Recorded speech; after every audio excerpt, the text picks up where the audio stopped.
नमस्कार साथियों, गौरव ज्ञान धारा में आप सभी का स्वागत है। कल क्लास नहीं आ पाई थी क्योंकि आप लोगों को बताया मैंने अल्नीनो वाला एक वीडियो बनाया था जिसमें ये बताया था कि सूखे का प्रभाव बहुत खतरनाक पड़ेगा और उसी के बाद में जस्ट जो है खतरनाक तूफान और झंझावत के साथ में बरसात आ गई, बहुत जबरदस्त वाली। तो मैंने क्या होगा कि क्या वो गुरुजी थे तो कहता अल्नीनो का प्रभाव है, हमकिल जो है सूखो पड़ी हो तो हमें बरसात होने लगी। बताओ टाइम कितनी फोरी चल रही है। मतलब आप मतलब फैक्ट साइंस पर आधारित फैक्ट दे रहे हैं, भूगोल पर आधारित, लेकिन उसका भी जो है उल्टा प्रभाव पड़ रहा है। हालांकि अब आते हैं सीरियसली, इस पॉइंट को भी क्लियर किया जाए कि वो होता है मानसून के लिए। ये मानसून वाली वर्षा नहीं है।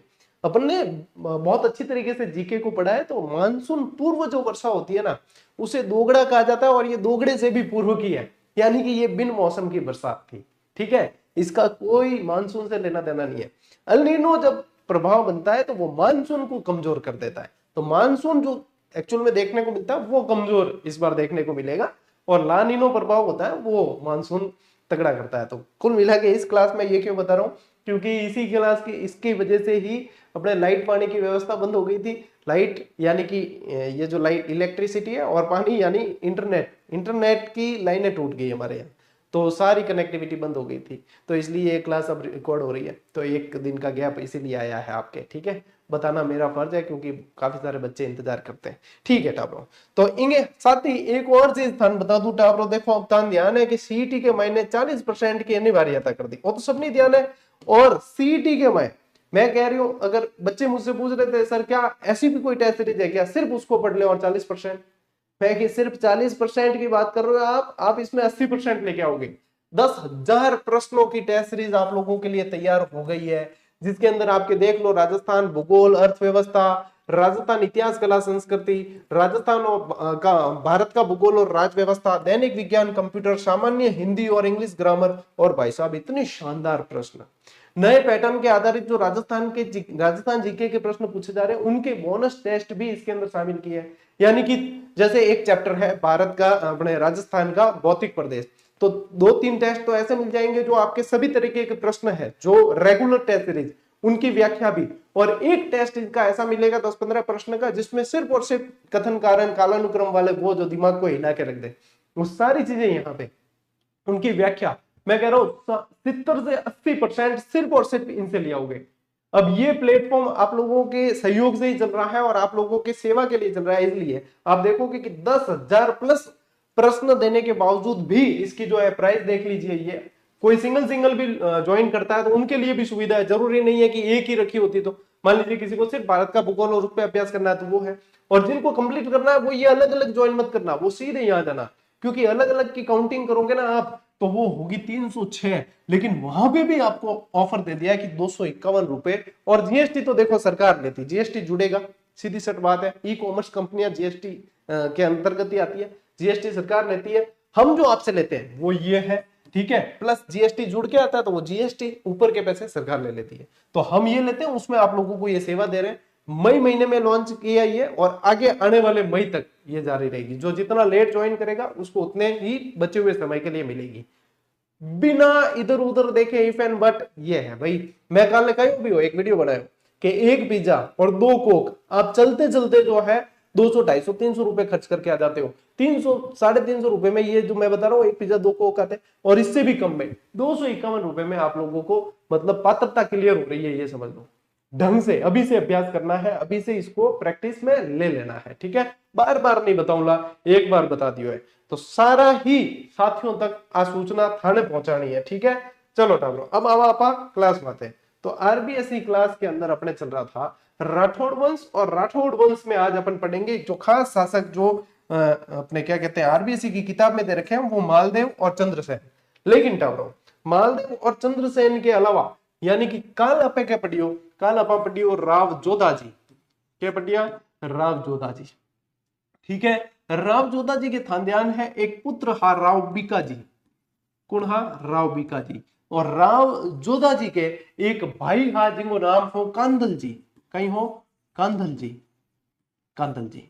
अब कांदल जी यानी हिसार में हा, कांदल जी कटा हिसार के मायना हा, और हिसार में कांदल जी ने एक आदमी पराजित कर दियो जिनको नाम हो सारंग देव, जिनको नाम हो सारंग खान। ठीक है, सारंग खान। तो सारंग खां पराजित करियो तो जोधा जी और बीका जी ए है नहीं बाप बेटा ए अटू चालिया इंगे पराजित करने इन पर गया बटे हिसार गया इन पराजित करियो सारंग खान ने सारंग खान हरायो बिग बाद में बाप बेटा दोनों पाछा आता नहीं बी टाइम जो गया जोधा जी बीका जी दो वचन ले लिया बीका से दो वचन ले लिए कि पुत्र आपको मुझे दो वचन देने पड़ेंगे ठीक है तो क्या तो एक तो लाडनू की जागीर ठीक है लाडनू की जागीर लाडनू की जागीर एक तो मांग ली एक वचन में और एक वचन में मांग लिया जोधपुर की गद्दी का त्याग यानी कि उत्तराधिकारी नहीं रहेंगे जोधपुर की गद्दी पर हिस्सा नहीं जमाएंगे जोधपुर की गद्दी का सातल देव के पक्ष में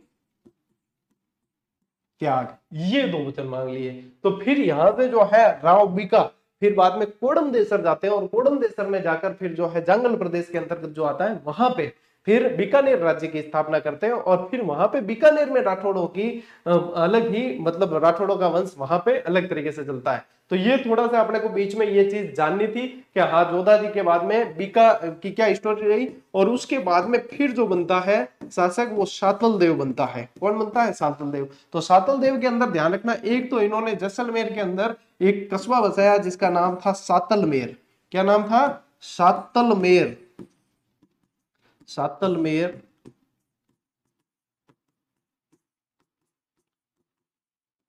कस्बा बसाया और देखो सातल देव के समय अजमेर का सूबेदार था एक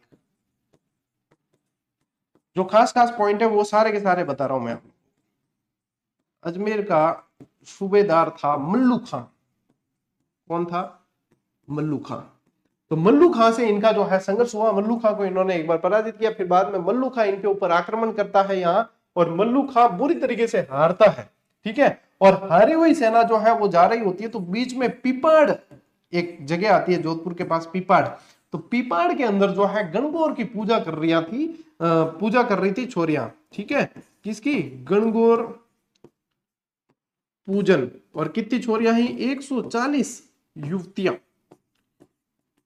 युवतियां तो इस मल्लू खां का एक सेनापति था मल्लू खां का सेनापति इसका नाम था गुडले खां सेनापति गुडले खां था इस गुडले खां ने क्या किया कि इन छोरियों को 140 युवतियों को किडनैप कर लिया इनका अपहरण कर लिया और साथ में ले गए जब ये खबर सातल देव के पास पहुंचती है तो सातल देव इसको जो है इन लड़कियों को छुड़ाने के लिए जाते हैं सातल देव इन कन्याओं को छुड़ाने के लिए जाते हैं और इनको फिर आप लोगों को जो मैंने बताया कि पीपाड़ के अंदर जो है ये पूजा कर रही होती है इनको छुड़ाने के लिए जाते हैं तब संघर्ष होता है इनके बीच संघर्ष होता है तब वो इसको गुडले खां को मारते हैं और गुडले खां का सिर जो है वो तीर से पूरा छिद्रित करके और लड़कियों को देते लड़कियां फुटबॉल खेलती है ऐसा इतिहासकार कहते हैं मैं कौन कौन ठीक है और उसी समय से जो है गुडला नृत्य की शुरुआत होती है जिसके अंदर महिलाएं मटके के छिद्रित मटके के अंदर दीपक लगा के और नृत्य करती है ये गुडला नृत्य मारवाड़ का स्पेशल है और इसकी शुरुआत सातल देव ने की थी गुडले खां को मारा था इस उपलक्ष्य में तो ये ध्यान रखना कुछ स्रोत ये कहते हैं कि गुडले खां की पुत्री जिसका नाम था गिंदोली था उसने ये गुडला नृत्य शुरू किया था तो दोनों ही फैक्ट आपको ध्यान रखना है सातल देव पहली प्राथमिकता पे रखना है कि सातल देव ने जो है ये शुरुआत की तो एक बार स्क्रीनशॉट लो फिर आगे बढ़ते हैं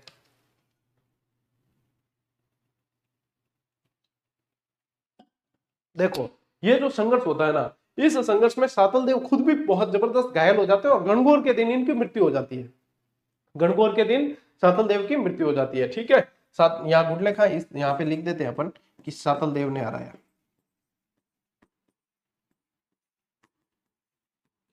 सातल देव ने मारा और गणगौर के दिन सातल देव की मृत्यु हो जाती है सातल देव के बाद जो राजा बनते हैं वो बनते हैं राव सूजा कौन बनते हैं राव सूजा बनते हैं और राव सूजा के बाद में बनते हैं राव गांगा कई जगह राव गंगा भी लिखा मिलेगा राव गांगा के बाद में मालदेव इस तरीके से ये जो है वंशक्रम आगे चलता है अब थार दियोड़ो सीधो मालदेव और पहला आ कहानी जाननी जरूरी है इंगे पहला गंगा ने भी जानना जरूरी है ठीक है चलिए अब देखो आता है आपके एनसीईआरटी के अंदर सीधा क्या आता है राव मालदेव हसमत वाला शासक इन्हें कहा गया हस्मत वाला शासक। अब इनसे पहले राव गांगा बने, ठीक है। तो राव गांगा के अंदर ध्यान रखना कि राव गांगा जो है वो भी योग्य शासक हुए। उन्होंने खानवा के युद्ध में सहायता भेजी थी, मारवाड़ की तरफ से भी सहायता भेजी राव गांगा ने थी। सेना लेकर गए थे, लगभग 4000 के करीब सैनिक लेकर गए थे मालदेव। मालदेव के नेतृत्व में सेना भेजी किसने थी? इनके पिताजी राव गांगा ने। तो यहां पे ध्यान रखना, इनके पिता का नाम क्या था? पिता राव गांगा, पिता राव गांगा। तो राव गांगा ने जो है यहाँ पे सेना भेजी थी, ये आप लोगों को ध्यान रखना है। फिर देखो एक सेवकी का युद्ध होता है। अब सेवकी के युद्ध के अंदर वैसे लड़े तो थे मालदेव, लेकिन आता है नाम राव गांगा का। तो ये भी आप लोगों को थोड़ा सा ध्यान रखना है, क्योंकि अब देखो मालदेव और चंद्रसेन तो अपन पढ़ने वाले ही है, लेकिन सेवकी के युद्ध में आपको ध्यान रखना है कि ये होता है दौलत खां, नागौर का शासक होता है दौलत खां, और राव शेखा, ये दोनों एक तरफ होते हैं, और एक तरफ होते हैं ये गंगा और राव गंगा और जैतसी, राव गंगा और जैतसी। यहां पे लिख लेता हूं मैं सेवकी के युद्ध में, ताकि ये क्या है पूछ भी सकते हैं। 1529 के करीब की बात है, ये कब हुआ पूछ ले तो 1529। तो इसमें देखो एक तरफ तो होता है Daulat Khan, Daulat Khan plus Rao Shekha, plus Rao Shekha versus Rao Ganga, Rao Ganga और राव जैतसी, राव जैतसी। अब ये राव गंगा के चाचा होते हैं राव शेखा। इस युद्ध में राव शेखा मारे जाते हैं और यहाँ पे जीत होती है राव गंगा और राव जैतसी की। ये सेवकी का युद्ध है, 1529 में लड़ा गया। मालदेव भी इस युद्ध में लड़े थे साथ में, ठीक है, ये ध्यान रखना, ठीक है। चलिए तो अब आते हैं अपन अपने मालदेव पे आते हैं। देखो मालदेव पे आने से पहले ये ध्यान रखें कि 1532 के अंदर एक बार मालदेव जाते हैं अपने पिताजी को मिलने, जो राव गंगा है। राव गंगा के बारे में इतिहासकार लिखते हैं कि ये नशे पत्ते के शौकीन थे, कोई ना कोई नशा पत्ता गांजा वगैरह का इनका जो है सेवन किया करते थे।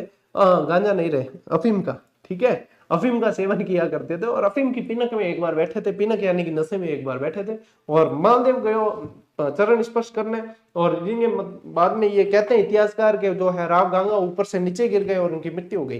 कुछ इतिहासकार कहते हैं कि मालदेव ने धक्का दिया चरण छूने के बहाने और उनकी जो है हत्या की गई। कुछ इतिहासकार कहते हैं कि मालदेव तो धोख देवना की और राव गंगा खुद ही चमके नीचे पड़ गया है।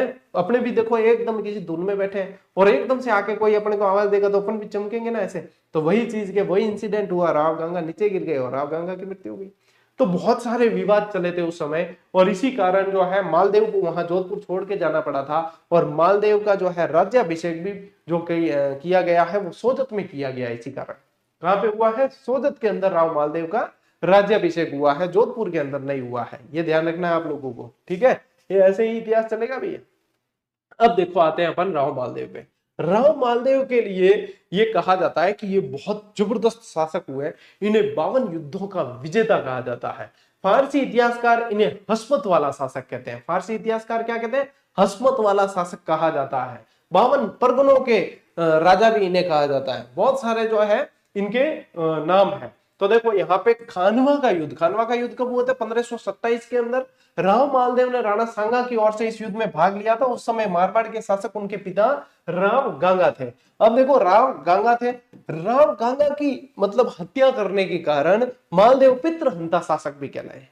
क्या कहलाए हैं? पितृहंता शासक भी कहलाए हैं, ये भी ध्यान रखना है। अब देखो मेवाड़ की सहायता 1532 में बहादुर शाह के आक्रमण के दौरान राणा विक्रमादित्य की मदद की। 1532 में आक्रमण अलग हुआ था, फिर 1534-35 में अलग हुआ है, ये ध्यान रखना।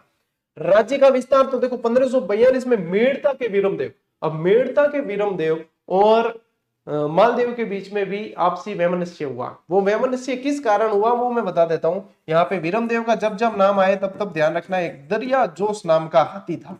कौन था? दरिया जोश नाम का हाथी था। ये हाथी था किसका? ये हाथी था दौलत खां का। जब इसको हराया था तो यहां से राव गांगा और ये दरिया जोश नाम का हाथी लेकर आए थे। वीरमदेव ने इसे मांगा था, इन्होंने मना कर दिया। हाँ कौन था? और ये हाथी, ये जो है वो रंग राय आपने पढ़ी थी पातर, तो ये लुगाइयों के कारण, हाथियों के कारण, घोड़ों के कारण बहुत सारे युद्ध हुए हैं। और तो और मतिरे के कारण भी हुए था, ध्यान है, मतिरेरी राड 1644 है। तो बहुत सारे युद्ध अलग अलग कारण से हुए हैं कुल मिला के खुद के स्वाभिमान के कारण, ठीक है। ये सारे निमित्त है, लेकिन हुए हैं स्वाभिमान के कारण। तो दरिया जो साथी के कारण इनके बीच में वैमनस्य रहता है।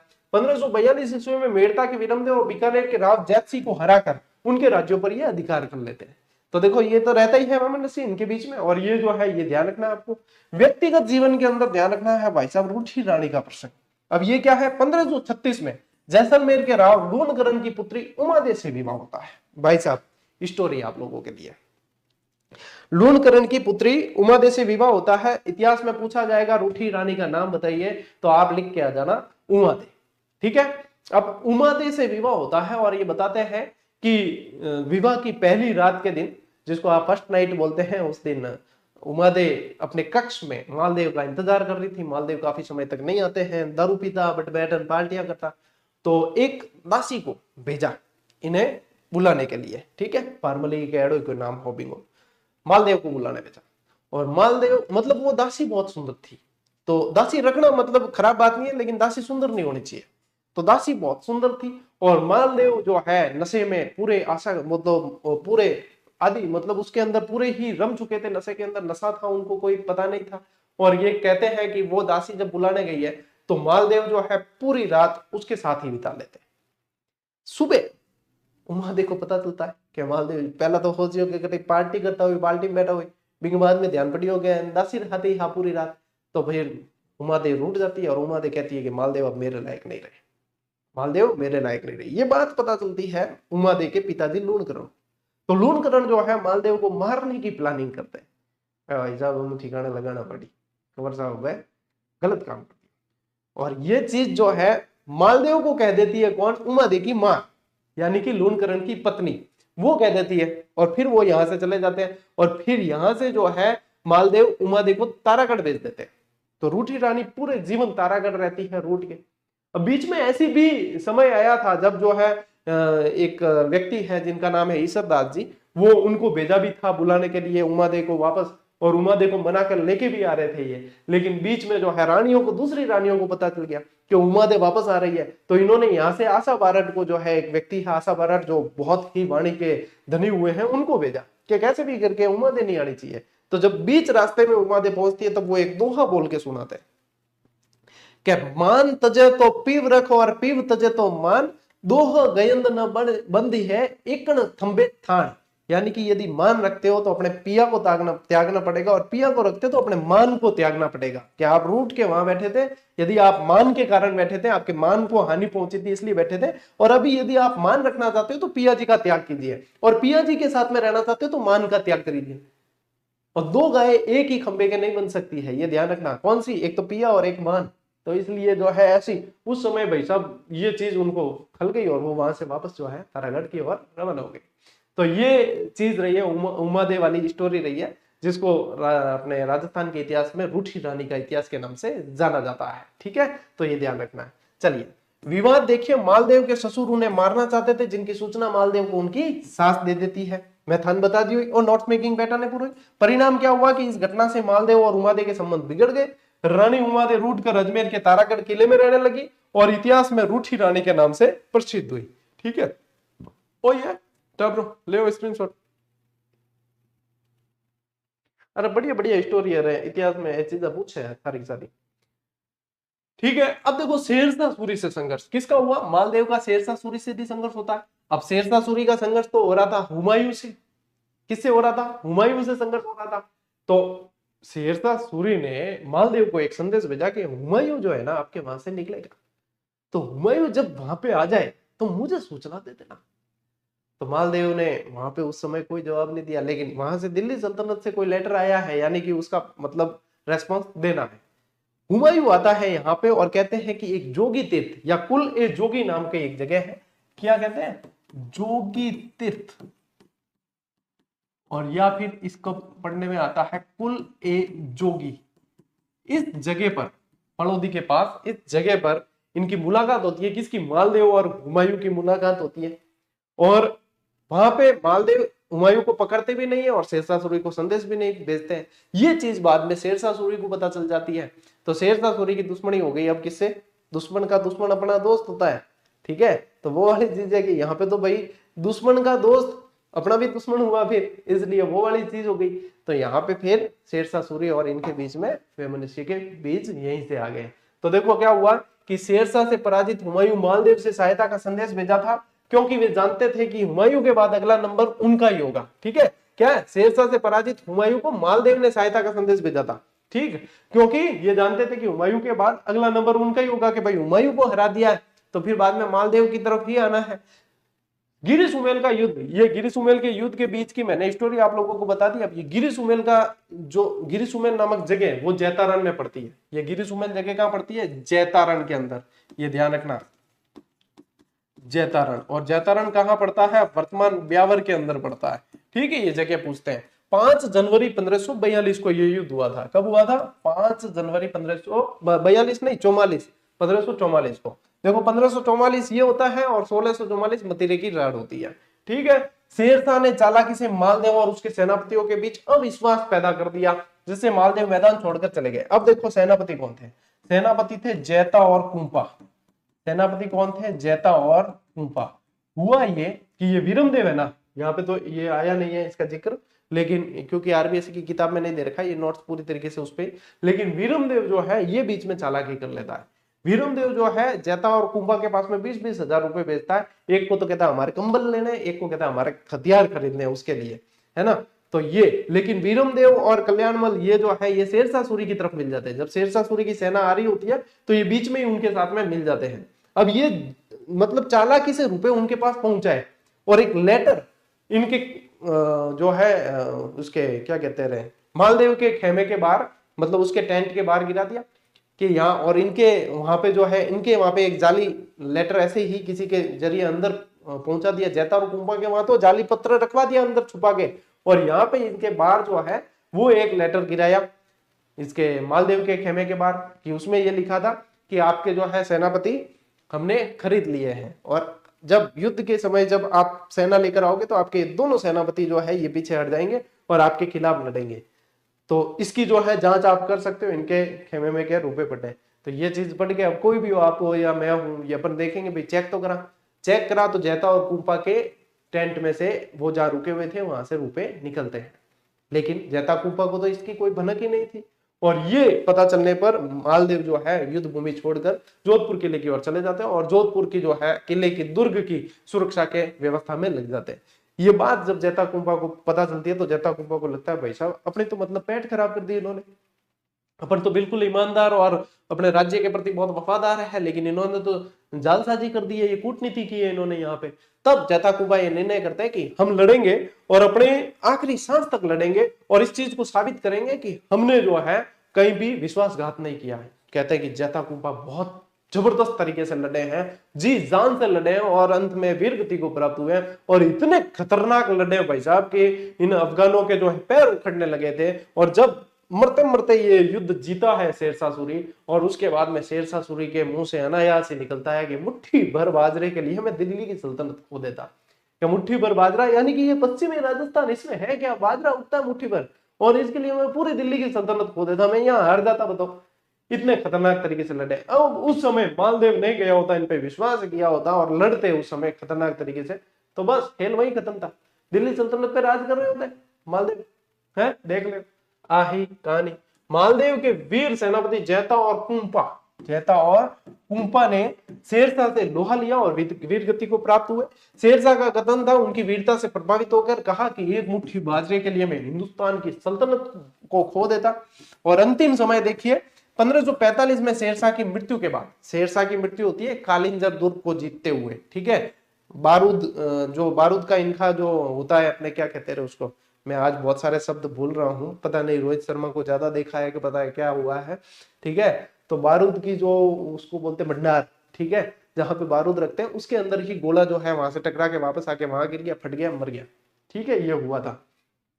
तो मालदेव ने जोधपुर, पोखरण, फलोदी, बाड़मेर, कोटड़ा, जालोर और मेड़ता फिर से जीते। और भाई साहब इसको मोस्ट इंपॉर्टेंट कर देना, क्योंकि ऐसे ही प्रश्न अब एग्जामिनर बना रहा है। क्या निम्न में से किस पे वापस जीत हासिल नहीं की, निम्न में से क्या जीते क्या नहीं जीते, ये बना रहा है। तो ध्यान रखना, जोधपुर, पोखरण, फलोदी, बाड़मेर, कोटड़ा, जालोर, मेड़ता, ये सब जीते हैं। ठीक है, बस मैं चालन नहीं, आवाज नहीं दे रही हूं, मैं बता रही हूँ था क्या जीतिया है। क्या क्या जीत्या है मालदेव? जोधपुर, पोखरण, फलोदी, बाड़मेर, कोटड़ा, जालोर, मेड़ता वाले आ जाओ जल्दी से। हाँ इस तरीके में बोले बस वाला ही। हाँ तो इसी तरीके से याद करना है अपन को। इनकी मृत्यु हो जाती है 1562 में, राव मालदेव का निधन हो जाता है और इसके बाद में शासक बनते हैं राव चंद्रसेन। कौन बनते हैं? राव चंद्रसेन बनते हैं। तो ये ध्यान रखना, चंद्रसेन भी छोटे थे, इनके बड़े और भाई थे, लेकिन चंद्रसेन को उत्तराधिकारी मालदेव ने बना दिया था। ठीक है, आ स्टोरी है भाई साहब आपके मालदेव की, तो एक बार स्क्रीनशॉट ले लो थे। अच्छा, और लिखना चाहो तो लिखना कि बदायूं ने इन्हें महान पुरुषार्थी राजकुमार कहा है। ठीक है, अच्छा उपनाम तो लिखा ही नहीं, महान पुरुषार्थी राजकुमार किसने कहा? बदायूं ने कहा। ठीक है, इसके अलावा 52 युद्धों के विजेता,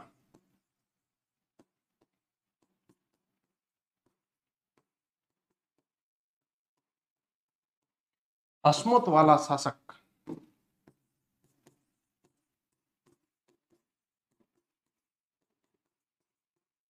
और पितृहंता, मारवाड़ का पितृहंता इन्हें कहा गया।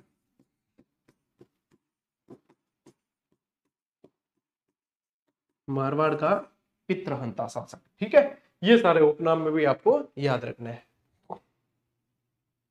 चला के आगे, ओके लो स्क्रीनशॉट ले लियोगे? ठीक है, अब देखो राव चंद्रसेन 1562 से 1581 तक का इनका टाइम पीरियड रहा है, और ये मेवाड़ में जिस तरीके से महाराणा प्रताप लड़ते हैं उस तरीके से ये जंगलों में रहकर ज्यादातर इन्होंने मुगलों से संघर्ष किया है, इसलिए इन्हें मारवाड़ का प्रताप भी कहा जाता है। देखो बताओ उत्तराधिकारी और पारिवारिक संघर्ष कैसे चला है। राव मालदेव के उत्तराधिकारी, तो राव मालदेव ने अपने बड़े पुत्रों यानी राम सिंह और उदय सिंह के स्थान पर तीसरे पुत्र चंद्रसेन को अपना उत्तराधिकारी बनाया। वही रानी के प्रभाव के कारण चंद्रसेन को उत्तराधिकारी बनाया। राम सिंह और उदय सिंह हो गए नाराज, ये चले गए अकबर के पास। अकबर के पास चले गए कि भैया हम वहां से आ गए हैं, हमारे हिस्से में आता था, राजपाट दे दिया चंद्रसेन को। ठीक है, वहां चले गए, भाइयों का विरोध देखने को मिला। चंद्रसेन को गद्दी पर बैठते ही अपने दोनों भाइयों, बड़े भाइयों राम और उदय सिंह के कड़े विरोध का सामना करना पड़ा। इनसे कई सारे संघर्ष भी किए इन्होंने। फिर मुगल हस्तक्षेप होता है 1564 में, जब राम सिंह और उदय सिंह अकबर से सहायता मांगने जाते हैं। तब वहां पे जो है राम सिंह के कहने पर 1564 के अंदर हुसैन अली कुली खां को भेजता है सबसे पहले अकबर, चंद्रसेन के खिलाफ भेजता है। ध्यान रखना 1564 वाला पूछा जाता है। सबसे पहले हुसैन अली कुली खां को। अच्छा, इनके माता का नाम स्वरूपदे था। ठीक है, माता का नाम स्वरूपदे, तो बताओ पिता का नाम क्या था? अरे मालदेव, अब पढ़ी तो यहाँ। ठीक है, ये क्या है कि ये लिख लेना, पूछ सकते हैं। तो यहाँ पे जो है सहायता मांगने के लिए चंद्रसेन का भाई राम अकबर की शरण में चला गया। इसके बाद अकबर ने हुसैन कुली खां को, हुसैन अली कुली खां पूरा नाम था, ठीक है, इसके नेतृत्व में जोधपुर पर अधिकार कर लिया। अब यहां से जो है चंद्रसेन, अब चंद्रसेन जो है यहां से, यहाँ पे जब ये जोधपुर पर अधिकार कर लेते हैं तो चंद्रसेन यहां से चले जाते हैं बादराजून। कहाँ चले जाते हैं? बादराजून चले जाते हैं। ठीक है टाबरो, ध्यान रखियो, पहलो पलायन थान पूछेला कट गया बादराजून, बींगे बाद में सिवाना जावे।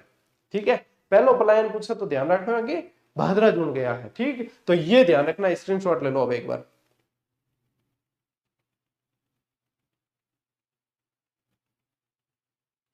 ठीक है, देखिए अब फिर क्या होता है कि नागौर दरबार का आगमन होता है। नागौर दरबार का आगमन होता है 1570 में नागौर के अंदर। तो वहां पे एक्चुअली है क्या, सभी को अधीनता स्वीकार करवाने के लिए किया गया एक आयोजन है, लेकिन नागौर दरबार नाम दे दियो। नागौर में आन जो है सारा ही हिंदू राजा जो मिली अकबर। अकबर ने देखा कि उस समय जो है यहाँ सूखे के हालत बहुत रहते थे, तो यहाँ पे एक शुक्र तालाब भी खुदवाया था 1570 में। नागौर के अंदर शुक्र तालाब खुदवाया था अकबर ने। ठीक है, तो ये भी ध्यान रखना है। 1570 में नागौर दरबार लगाया, तो चंद्रसेन भी उसमें जोधपुर को वापस पाने की इच्छा से गए थे, आशा से गए थे कि हमें भी जोधपुर मिल जाएगा। तो क्या हुआ कि दरबार में अकबर का झुकाव इनके भाइयों की तरफ यानी कि राम सिंह और उदय सिंह की तरफ देखा। जब ये चीज देखते तो चंद्रसेन फिर वहां से निकल जाते हैं वापस। क्या भाई वो अकबर तो है, राम सिंह और उदय सिंह रो है, अपन जोधपुर पक्ष देवण वाला है कौन, तो वो वहां से निकल जाते हैं। और फिर क्या होता है कि जोधपुर का प्रशासक अकबर जो है बीकानेर के राय सिंह को जोधपुर का प्रशासक नियुक्त कर लेते हैं। कब कर लेते हैं? ये 1572 की बात है, 1572 की बात है ये, कि बीकानेर के राय सिंह को जोधपुर का प्रशासक नियुक्त किया गया। बहुत मोस्ट इंपॉर्टेंट सवाल है, ये पूछा जाता है, ठीक है, क्योंकि 1570 के बाद की बात है ये। मुगलों का उद्देश्य चंद्रसेन को मारवाड़ से मिलने वाली सहायता को रोकना था और गुजरात मार्ग को सुरक्षित करना था, इसलिए उसकी घेराबंदी की जाती है। जगह जगह जो है चंद्रसेन को, जहां जहां चंद्रसेन जाते हैं वहां वहां पे छापे डाले जाते हैं। चंद्रसेन आगे आगे, मुगल सेना पीछे पीछे। तो चंद्रसेन भागते भागते जो है कई जगह जाते हैं, जिनमें से ये सोजत जाते हैं, जिनमें से ये सिवाना जाते हैं, जिनमें से ये डूंगरपुर भी रुके हैं। तो ऐसे जो है इनके भागते हुए ये संघर्ष करते हैं, ये ध्यान रखना है। और इस कारण ये जो है इतना इन्होंने जंगलों में रह रहकर संघर्ष किया है, इसीलिए इन्हें मारवाड़ का प्रताप भी कहा जाता है। क्या ध्यान रखोगे, मारवाड़ का प्रताप भी कहा जाता है। स्क्रीनशॉट लो, अभी तो है और पढ़ना है।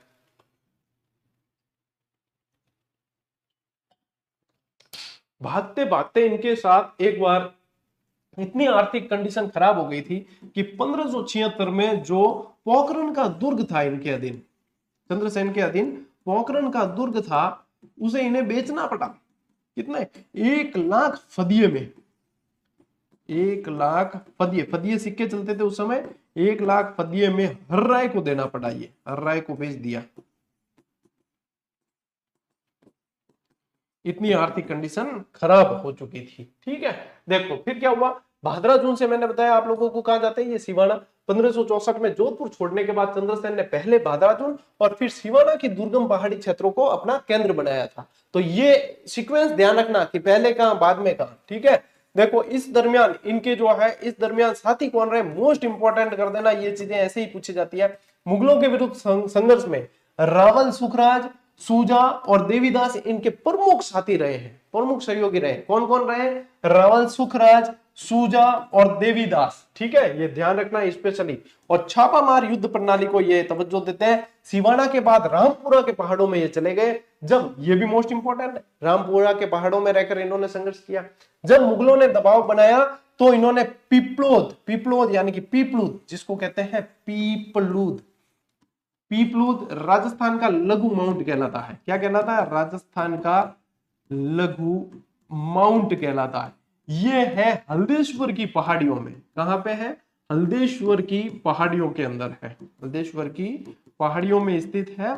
और ये हल्देश्वर की 7 पहाड़ियां हैं एक जैसी, वहां पे ये स्थित है, जिसको कहा जाता है पीपलोद, पीपलूद। और कानूजा के पहाड़ों में शरण ली।